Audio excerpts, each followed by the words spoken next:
Straight out of Central Florida, where Goliath Ventures CEO pleads guilty to $328 million cryptocurrency Ponzi scheme conspiracy.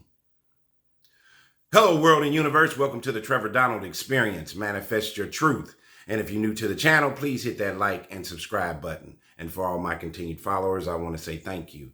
And this is an opinion-based video channel where I try to open your eyes and ears up to some of the travails and tribulations that take place throughout our cities, our states, our country, and sometimes around the world. Well, this one I got for you straight out of Central Florida.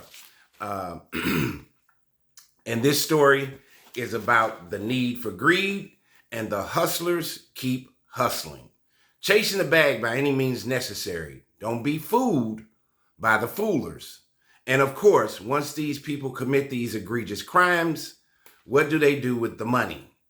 Buy a bunch of things like multiple houses, multiple cars, watches, bags, multiple girlfriends, and splurging on opulent lifestyles, worshiping things and deities, all for the price of giving up their most important commodity, which is your time, and that correlates into your freedom on earth, which gets snatched from you when you go to prison.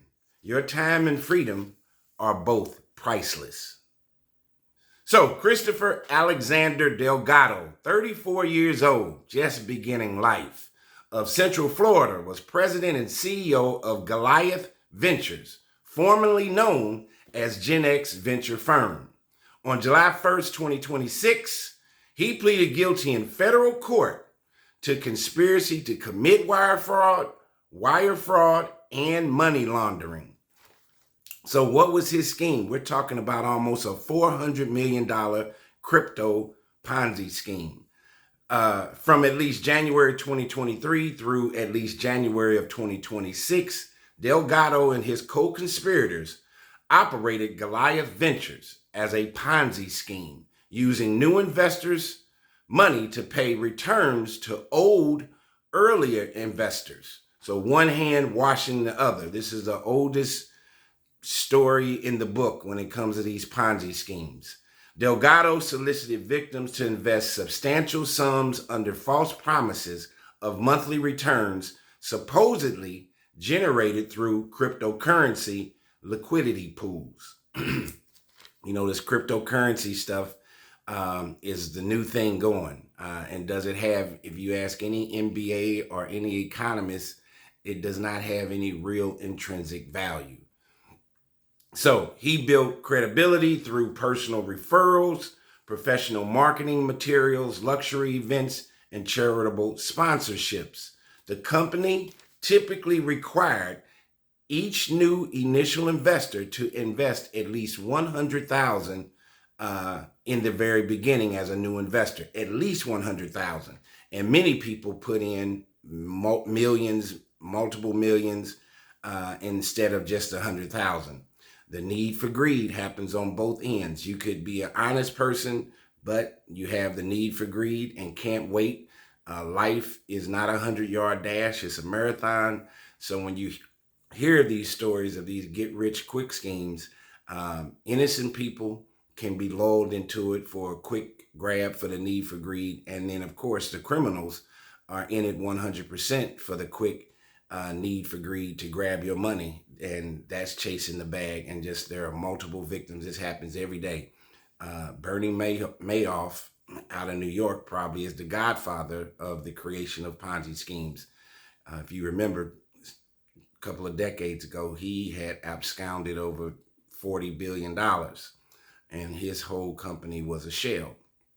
So Goliath drew at least $400 million from investors, with Delgado admitting to at least $250 million in investor losses.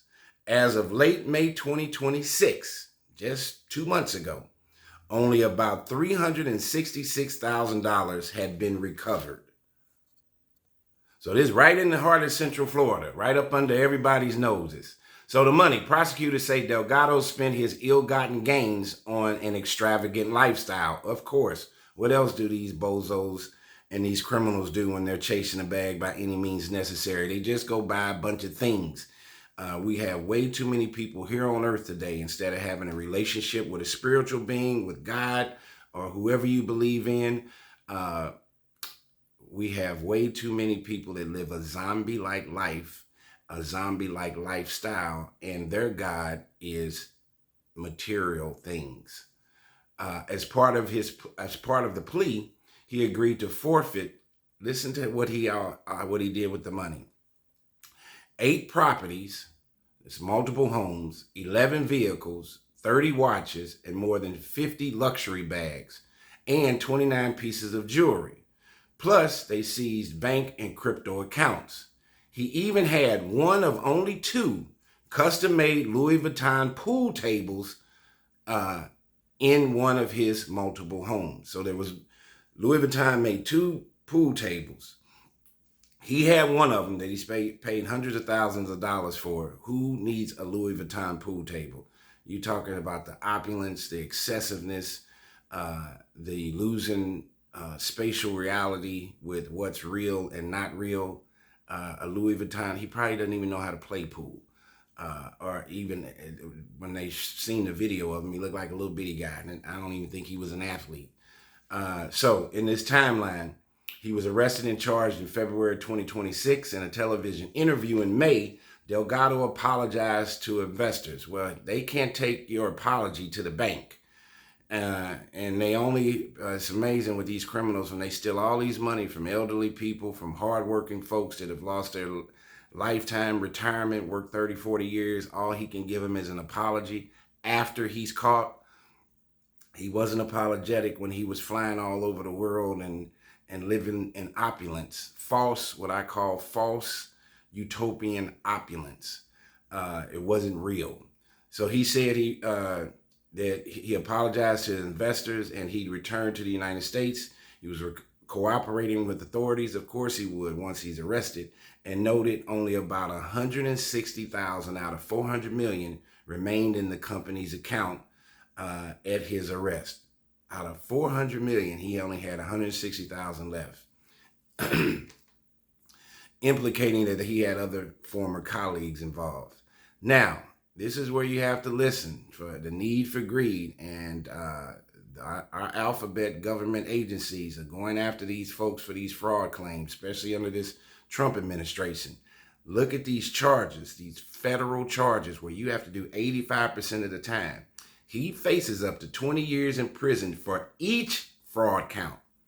Not 20 years for blanket fraud, for each fraud count. So if he had 5 of them, he'd be looking at 100 years just for fraud. And he's got up to 10 years for money laundering. So again, 20 years per fraud charge. Let's see how many fraud charges he's going to get. He's going to get at least 2. This case wasn't, let's talk about who is going to come after you when you go do these things with these shell companies, these Ponzi schemes, the PPP fraud loans back during the pandemic. The FBI, the IRS, Homeland Security are coming after you. So this case was investigated by, guess who? The IRS Criminal Investigation Unit and Homeland Security Investigations. Victims lost real money. One investor told reporters they lost $750,000, while another couple invested their entire retirement. And you know Florida is probably the #1, the capital of the United States for retirees. Wealthy folks that lived on the East Coast, New York, Connecticut, New Jersey. One of their dream goals is to have a retirement home in Florida. And a lot of these people in construction and had all kinds of companies and jobs have a little nest egg. They want to go down and live in Florida, and they got all this time in the world beside golfing and fishing and tanning. They're trying to find investment vehicles to continue to maintain their lifestyle in retirement. Well, there are sharks in the water just waiting to, your money is the blood in the water, and those sharks smell and see that blood, and they're trying to come get all your money. Please keep your head on a swivel. This is what this channel is all about, is to heighten your consciousness, your awareness of the things that are going on around you.